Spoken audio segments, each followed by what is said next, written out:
There it is. Hi, everybody. Welcome to the Stratosphere Lounge. I'm your host, Bill Whittle. And here we are on a Thursday night, the 21st of March, the summer solstice. Sorry.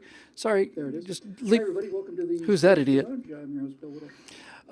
Leapt to a conclusion. It's actually it's the vernal equinox today. Interesting day. Sometimes called the first point of Aries. It is the day when the sun is crossing the equator, the celestial equator. Half the time the Earth's equator is like this, and the path of the Earth is tilted at 26 degrees, so the sun appears to do this. And when it crosses the equator, that's an equinox, and then there's the summer solstice, and then there's the autumnal equinox, then the winter solstice, and back again. So it's a big day, and since this is the vernal equinox, that means equinox means equal nights. The day and the night should be more or less the same length. And now the sun's going to climb a little bit higher into the sky every day in the northern hemisphere until the summer solstice, which is June 21st. It's reversed down below the equator because that means the sun's getting lower. Speaking of which, we saw somebody check in just before we started from New Zealand. Hello, New Zealand, and all the ships at sea.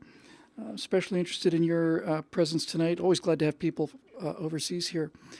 But in this particular case, I'm especially interested because this Firewall that I finished all of 6 minutes ago has to do with that event down there, and I'm very curious to get your take on it. I've never done this before, premiered a Firewall on the Stratosphere Lounge, probably because I've never had the opportunity to do it before. Let me just fix this a little bit. There we go. And I guess what I mean by that is, they've never really been ready. This time I just had the thing ready, just as we're getting ready to roll, so I figured why not. Anyway, that's about that. We'll get to that in just a minute. There he is. I'm sorry, Daiui? Anyway, it's going to be interesting to see the comments of people. I never really get to see. I don't imagine people are going to be typing into the comment section while it's playing. Maybe they will be. I'd love it if they did, but it'll be great to get people's immediate reaction to it. It's a longer one. It's felt more like a eject essay. So we'll see. We'll get to that in just a minute or two, I guess. Scotty Ott was out here, as you know, from our right angles. He was here for a couple days. We went to Disneyland, and we had ourselves a final time. Stephanie, his beautiful wife, and Scott, and my wife Natasha, and me, and the mouse. And it was absolutely great. Probably the best fireworks I've ever seen. So it's impossible to imagine an America where Scott Ott has not been to Disneyland, on the account of the fact that he really seems like, if there's ever, I mean this with the greatest disrespect, I cannot imagine a better greeter at Disneyland than Scott Ott.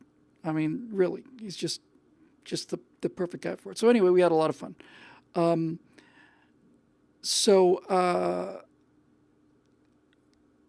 That's basically it. And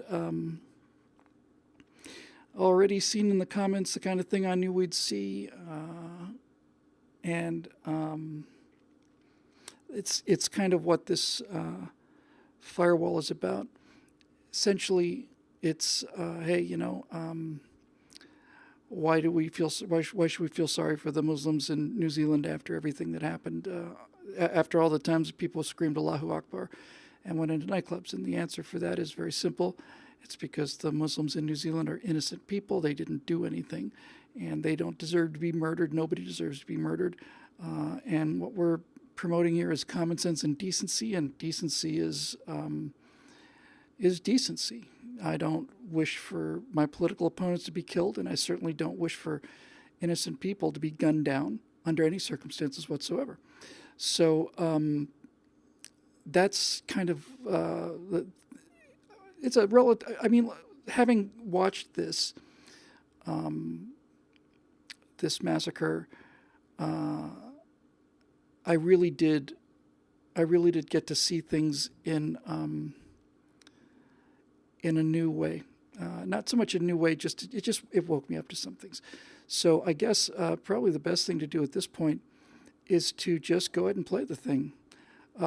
It's about 10 after 6, 8 after 6, started real early today, which means on time, because we are going to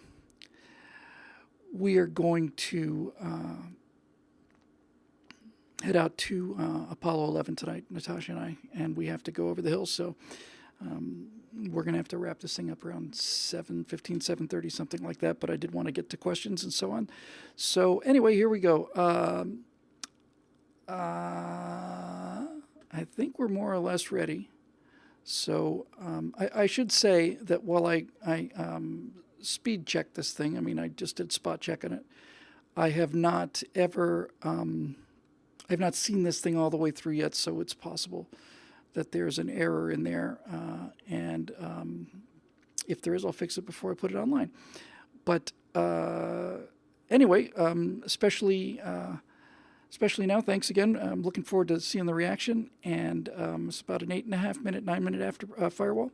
So let's tee that thing up, and you can tell me what you think.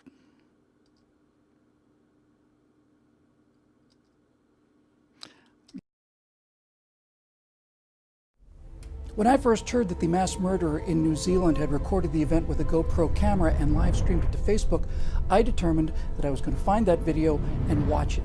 Now, for those of you that have a moral problem with this, I'm sorry, but for me, something more important takes precedence over any issues of decorum. I have a need to know, you see. I'm responsible for defending myself, my family, and whatever innocent people I can in the extremely unlikely event that this should ever happen to me. And if I'm going to be prepared for that mentally, I need to know what it looks like so I can think about it now, think about what I would do and how I would do it. So before we get to the lessons, let me just tell you what I saw. The shooter walked into an unremarkable little building. It didn't look like a mosque, it looked more like a rec center. His weapon and the other weapons he had in his car were covered in slogans spelled out in big white letters. I couldn't make out the words, but they looked like they'd been painted on with liquid paper.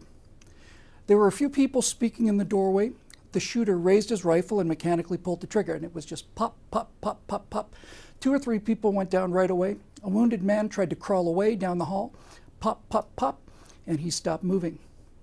As he went down the hallway, he took snapshots here and there before entering a large hall. Turning to his left against one wall, I saw a large group of people huddled in the corner, following some ancient instinct to get under some cover. I'm sure that's what I would have done. There was another group on the right wall as well. The shooter turned back to the left and started firing into the mass of humanity. I don't remember hearing any screaming or crying, certainly no ranting on the part of the murderer, just the rapid, methodical pop, pop, pop, pop, pop, pop, pop. A young man made a break for it. He appeared to have bumped the shooter, and I hoped he might have made it past him, but there were some more pops, and he went down at point-blank range. Returning to the crowd on the left, the shooter stood in the doorway and just began firing into that mass of humanity, just pop, pop, pop, pop, which didn't seem to have any visible effect other than to cause people to stop moving. Then he turned to the right and did the same thing to the other group of terrified people. No screaming, no yelling, not a word from the shooter that I can remember anyway. Then he methodically shot every single person in the room several times each, just calmly executing the wounded. He shot an old man with a snow-white beard in the head. The force of that bullet blew his fez against the wall, and that was one of only 2 times I can remember where the full impact of the violence of a bullet hitting somebody was clear and visible.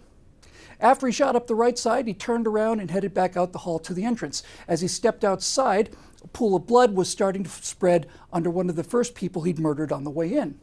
The shooter came out to the street, looked left, and then turned right. He walked a few steps down the sidewalk so that he could see down an alley with the mosque on one side and parked cars on the other. I saw 2 figures seemingly a long, long way away, but that was probably due to the wide-angle lens. He fired multiple times, and they both dropped. He then calmly walked back into the mosque, and then as calmly and methodically went back to the shooting into the mass of dead or dying people. Then he walked back to his car. When he got to the sidewalk, I saw two people running out from the corner of the property. He fired on them, and they both went down. One of the people he just shot was a woman with long black hair. She was lying on her side in the street with her hands raised for help. He shot her in the head, and that was only the second time that the actual force of those bullets could be seen. Then he shot her again in the back. Then he walked to his car, opened the trunk where there appeared to be a shotgun and perhaps another rifle, all covered with this strange white lettering. He got in his car, drove away, and opened fire on some people from the car. Now, I know for a certain fact that I saw him spare a few others, but I couldn't exactly see why he shot some people and not others. I could guess, though. So, why did I just walk you through that nightmare? Well, because there were several things that surprised me as an eyewitness to this massacre, and the one surprise by far was how silent, calm, and methodical this murderer was as he removed priceless individual lives from this world. You know, I've read a lot of history, especially a lot of military history. I've read countless stories of trench combat, jungle ambushes, the thoughts and feelings of men being cut to pieces as they stepped onto beaches, and the thoughts and feelings of men who were doing the cutting to pieces. They're all tales of fury or rage, bloodlust, madness, stories of sorrow, regret, sympathy, courage, self-sacrifice, mercy, and sometimes even kindness. There are many reports of men under so much stress that they literally saw red. The landscape turned blood red by the intense blood pressure inside of their own eyes. All of these accounts were filled with emotion, packed with emotion, because that is what sane people feel when they're placed into situations like that. This shooter never rushed, never hesitated, and he walked with the same almost absent-minded calm, the kind of movements that you and I might make if we searched our own house trying to remember where we left our car keys. When we talk about these people being insane, we imagine them spitting and cursing as they go about their mission of murder. In our minds, we want to put rage into them because blind, raging hatred is the only emotion that we can conjure in our sanity to get close enough for a motive. That maniacal rampage is what we imagine because we're human beings trying to understand something inhuman. Real insanity is far more repulsive than that. Witnessing real insanity is to watch a creature calmly and coolly doing what we human beings cannot do. The utter lack of screams and wailing and blood, the absence of any outward signs of madness that takes you to a place where you begin to realize that this is not about Christians versus Muslims, whites versus blacks, Nazis versus Jews, loners versus the popular kids, or liberal values versus conservative values. There's only one distinction, one line in all of these shootings and mass murders, and that is the line between human beings and upright bipeds that look like human beings, between the repulsive but human cliff of passionate hatred and the abyss of feeling no feeling whatsoever. That's what I took away from this, and what I suspect happens in virtually all of these mass shootings. It's actually very simple. It's us versus them every time. Us versus them, living human people of uncounted political views and religious beliefs, in other words, the innocent, against creatures that look like us, talk like us, walk like us, but which are as far short of humanity as a rock is from a rose. Watching this person at work, and that's what it is for them, it's simply a job to do, you begin to realize that the inanimate object that we need to fear is not a gun, it's not a bomb, it's not a truck plowing through a crowd or an airliner flown into a building. The inanimate object that we need to find and destroy is the detached, shark-eyed, unsmiling, ungrimacing mask of predators which we will not nor cannot understand, and which has been with us since Cain used his semi-automatic rock against the skull of Abel. They are the weapon, and that's what we need to be looking for. And it turns out, in retrospect, they were pretty easy to spot, every one of them pretty much. The only way to prevent these horrors in the future is for us to be looking for the right thing in the right places.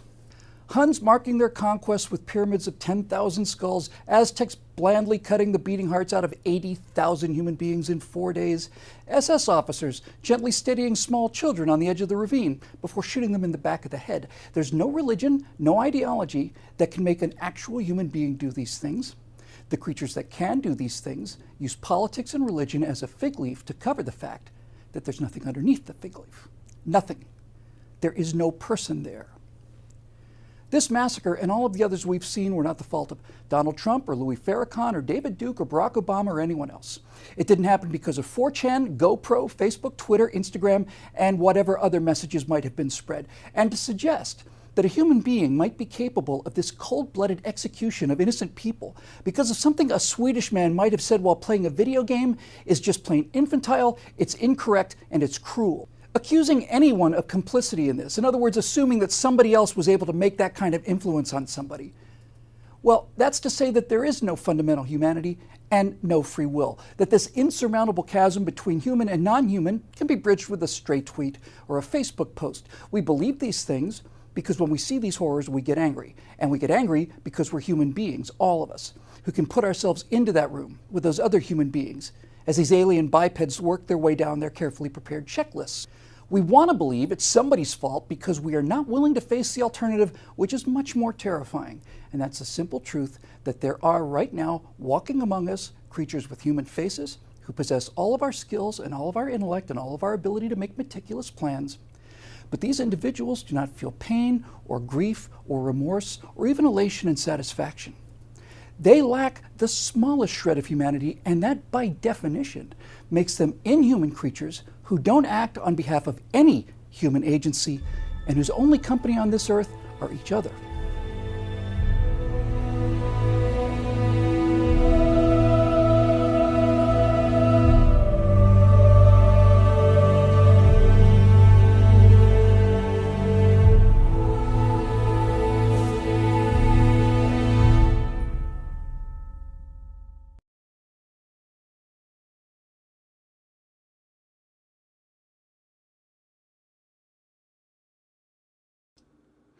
And that is that. Yeah,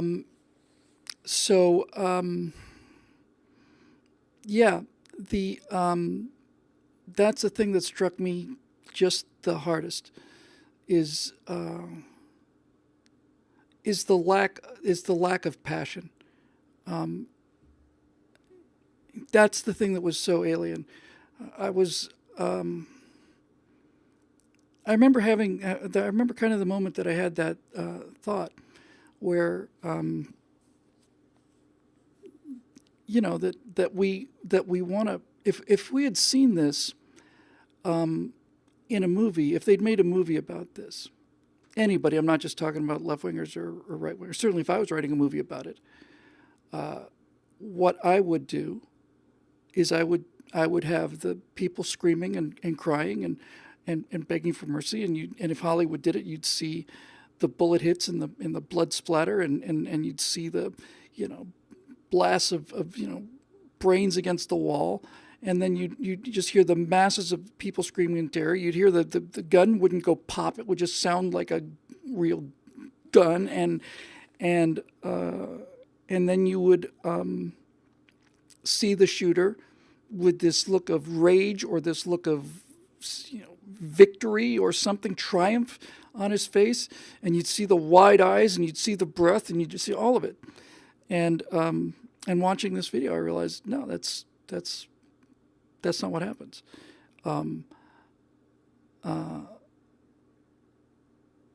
It's the absolute utter lack of drama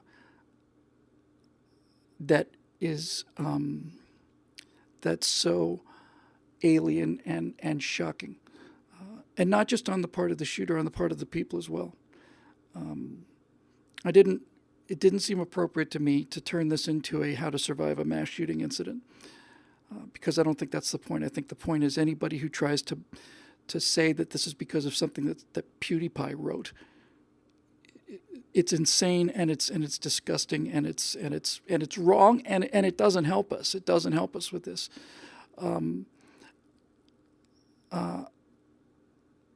What's important is the sense that these people, they're the weapons, and that they'll use guns when they can get guns, they'll use trucks when they can get trucks, they'll use airplanes, they'll use bombs, they'll use rocks, they'll use anything, it doesn't matter. Actual human beings cannot shoot innocent people in the head. And that's exactly right. And as the original piece Snowflake says, it also gives the true killer a pass. That's exactly right. That's exactly right. It gives the killer a pass. These 9/11 conspiracies, among all of the other repulsive things they do, basically take the 19 people that murdered all those folks off the hook. This is we're going to keep getting these things as long as we keep looking in the wrong places, worried about the guns or the bombs or or even the religions or the ideologies. When these people come to life for that, 10-minute, 20-minute, 2-hour period when they're actually think that they're alive, you realize that this is just not something we can do, that we're capable of doing. And not only aren't we capable, but we shouldn't be capable. Anybody who can fire into a group of civilians and then just simply put 3 or 4 rounds into every one of them to make sure that every one of these people that he's never met before are dead, that's not a human being. And this whole thing about blaming this side or blaming that side has got to stop. This is not. I think the point is my favorite line in the thing is to say that if that is true, then there is no divide between us and people that can do that, and just a tweet or a Facebook post could set me off on a murdering spree. Nonsense. It's absolutely ridiculous. There's nothing I could say or do that could set you on a murdering spree, because you have built-in, very deeply ingrained and very, very important inhibitions against this kind of thing. There are people that can do this are mad.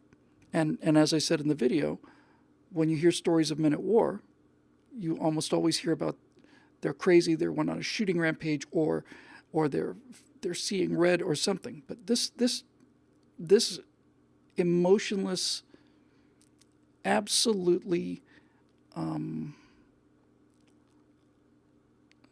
robotic execution made me realize that sane people can't do this. You can make sane people do horrible things, but you can't turn them into what this guy was. In terms of the actual incident, and in my opening statement I said I need to know what these things look like in order to prepare myself. The thing I noticed right out was that the only I don't know if anybody got away from him. I saw a number of people that he shot at that were in motion. I don't know if he got all of them. I know that the guy who he didn't rush the shooter. If he'd rushed the shooter and knocked him down, then everything would have depended on whether or not somebody was close enough behind him. But the point is, this one guy who was just a blur on the video came close enough to bounce him and knock him off balance.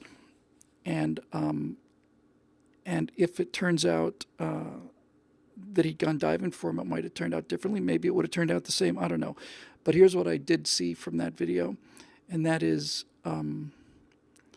I saw that cowering in the corner, and when I say cowering, I don't mean it in the sense of cowardly. I admitted in the video that's undoubtedly what I would do if I found myself in that situation. It's an instinct. It's get low, get under cover, dig into the earth if you can. But even playing dead was not an option with this guy. It wasn't like you could, there's countless stories of people who survived massacres by being wounded or shot and then pretending to be dead and maybe having bodies on them or whatever. But this guy wasn't going to let anybody out of there. And if that was your strategy, that would have been, I think, even more horrible than just about anything else I can imagine, because he just was extraordinarily methodical about it, just one by one, just putting rounds into people to make sure that they were dead. And I'm not joking about this business about having a need to know these things. I'm serious. Some of you do this, I know, and some to other degrees more than others, and some people don't do any of it. But anyway,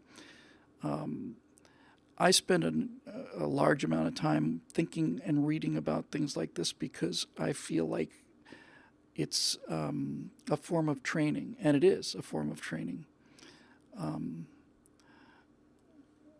We train for engine failures in the flying that I learned how to do, which was in gliders, because engines don't fail very often, but ropes break quite a lot. And so I trained for engine failures for every single takeoff I ever made. I expected the engine to fail at the worst possible time. And therefore, when the engine did fail on 3 separate occasions, I already knew what to do because I'd rehearsed it a bunch.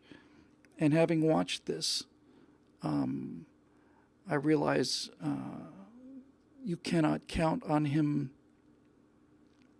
getting distracted. He wasn't in the slightest hurry. It was just shocking how calm and relaxed almost he was in terms of his time. Nothing. I don't think he ever broke into a light jog. He just walked slowly. But I've actually had nightmares about the playing dead strategy, and there is no playing dead strategy for people like this. Certainly, there's no playing dead strategy if you're on an airplane that's going to be flown into a building. I just want to be crystal clear about this. Crystal clear. I am not casting any moral aspersions on the people in that room. They had no idea what was coming, and we would have about as much idea if we were at not even a church service, just at it's like Wednesday night, movie night, or it's taco night at the American Legion post. But part of self-actualization, part of being a person who tries to get the most out of life and understands what these things are, and the fact that they do exist. I have been, since I saw the video, and I saw it right after the news, I have been thinking about this again and again and again and again and again. I'm not an expert. I'm sure there are people who know more about this than I do. But just having seen what I saw, here's what I can tell you. If you tried to hide from this guy, you had no chance. No one got away from this guy by hiding. No one. I saw a few people in the side rooms on the way to the hall, and he fired some rounds at them, and I don't know whether or not he hit them or not. The guy who made a dash out the door was killed, but you could tell there was a moment when it was like he might make it. And likewise, the 2 people at the end of the shooting at the mosque running away, he put them down with 3 or 4 bullets as well, but it wasn't guaranteed that he would. So having watched that video, I'm not making any value judgments about what people have done in these situations or not done in these situations. Nobody knows how they're going to behave in these situations until they get in these situations. And the entire reason that I wanted to see this video and I did this Firewall is because now I can, like any other simulation, and I'm not saying that this was a simulation, but basically having watched this massacre, I can see what was done right and what was not done right and what could have been done better and how more people could have survived. And it would be nice if this were done in a laboratory with computer-generated characters and nobody had to die for it. But they're real people, and they're real people being killed. And I'm certainly willing to admit that there's obviously any number of situations that I would have no control over whatsoever. But there is a narrow band of situations where the actions that I take would make a difference. And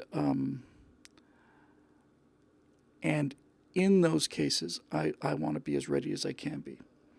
So So if I heard shots, I would, well, first of all, I'd make sure that, that my family and whatever friends I had, I could get out the window. I'd get them out the window first. But if it were me alone and I heard shots coming down the hall or out at the front, I'd be out a window. I mean, the second I knew it was shots, I'd do one of those Hollywood leaps through the window. And if I wouldn't waste, if I could open the window, I would. And if I couldn't, I'd just smash through the glass and just throw myself out the window and run like hell. And I'm told, as I mentioned, read a lot of history and military history, and a number of people have commented on the fact that while they were running away from the enemy under fire, they found themselves zigzagging instinctively. That they didn't think, I've got to zigzag. They just started to zigzag. At first I thought, how can that be possible? That certainly we haven't had bullets long enough for evolution to have an effect like that yet. But I imagine zigzagging also helps if you're being pursued by a leopard or any other thing, or having people throwing spears at you or rocks or whatever.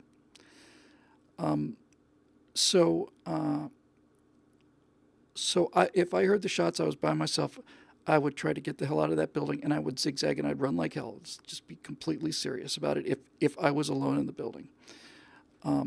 If I was armed in the building, I like to think that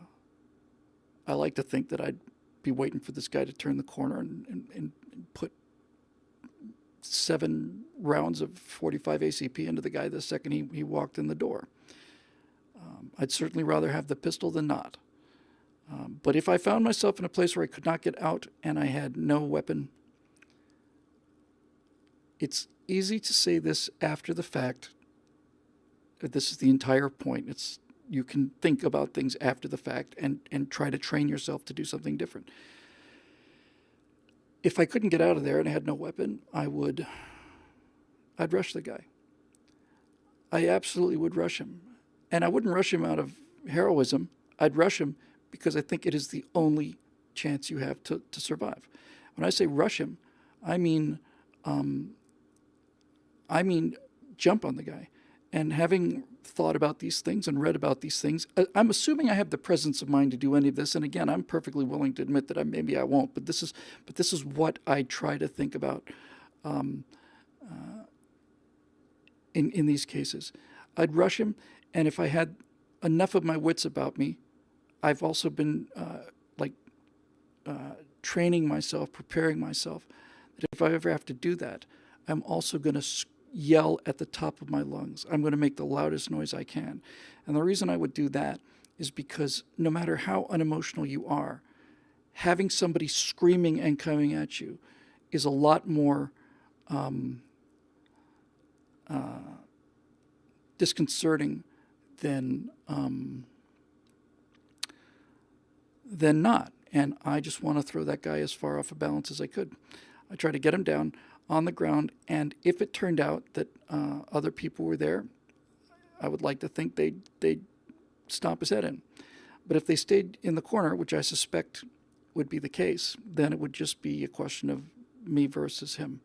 And in a case like that, I'd be biting his nose off. I'd try and get his eyes out. I'd do whatever I could to make sure this guy wasn't able to pull that trigger again. I know that a lot of people on the left look at this and think it's like all big macho talk and well, I would have been this hero, I would have been that hero. It's the exact opposite of that. It has nothing to do with that.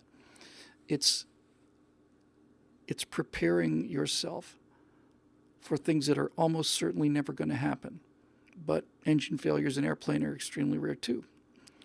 But I was ready for those. And in fact, 3 of them is statistically virtually impossible. I really became convinced that the reason I had 3 engine failures in airplanes was because I had to talk about having 3 engine failures in airplanes for the rest of my life, because it's a very interesting point and a good way to teach from personal experience. So anyway, I'll try and close by saying this. Forget the heroics and forget taking the guy down. If everybody in that room, or even if 10 people, had rushed for the door just to get out, just pushed past him to get out the door, some of those people would have made it. And that's that. So this works both ways too, you know. Having watched this, I can't say, well, this is how this is how it works in this case. But when Muslims shoot up the place screaming Allahu Akbar, that's different. That's the ideology.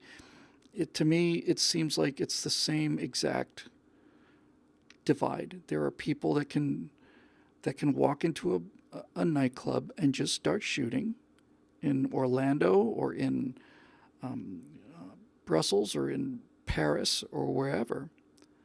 And there are people that can't do that. They're not capable of it. And the thing that's most reassuring and interesting to me is that I know I've had the honor and the privilege to know a number of professional warriors, and among them, I've gotten to know a few people who were active SEAL team members. And when I say people can't do that, I mean these SEALs couldn't do it. If I went up to this friend of mine and said, it's in the vital national interest of the United States for you to just gun all these people down, I don't believe he would do it. I don't believe he would. I don't believe he could. And that's the distinction. And frankly, when you get right down to it, that's the difference between a soldier and a terrorist. So anyway, there you go. Okay, so we're going to do some questions, and we'll make this one relatively short tonight. But thank you for the kind words about the Firewall. One a week, folks. That's the plan. If you were a member and decided to stop being a member because the content was too spotty or too just too irregular, inconsistent is the word I'm looking for, I don't blame you. And we're trying very hard to restore that trust and that confidence in it. So one a week, and if you were a member and that was the reason, we'd love to have you come back and see these firewalls and make sure they get out there. I don't know if anybody's able to recommend this to PewDiePie. I'm not looking for hits here. Much more important to me is that when this guy presumably said subscribe to PewDiePie,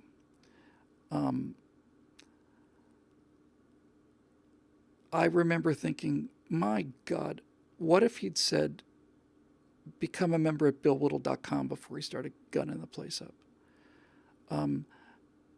It's how do you live with that? I mean, it's one thing for people to accuse PewDiePie just because PewDiePie makes the occasional conservative comment, but this guy apparently did say that out loud. And if anybody can get this to him or knows how to get it to him, I'm not interested in the views. I'm interested. I would like very much for him to see it, only because, having been accused of something far less feral than this, something far, far, far, far less than this, I know that it just burns a hole in you, and he's got to be in absolute torment over something he didn't do, had nothing to do with, and that's a big injustice as well. So anyway, that's that. So we'll do some questions, and then this kid and his gorgeous wife are going to go see a movie about landing on the moon. So let's have a look at some of the questions here.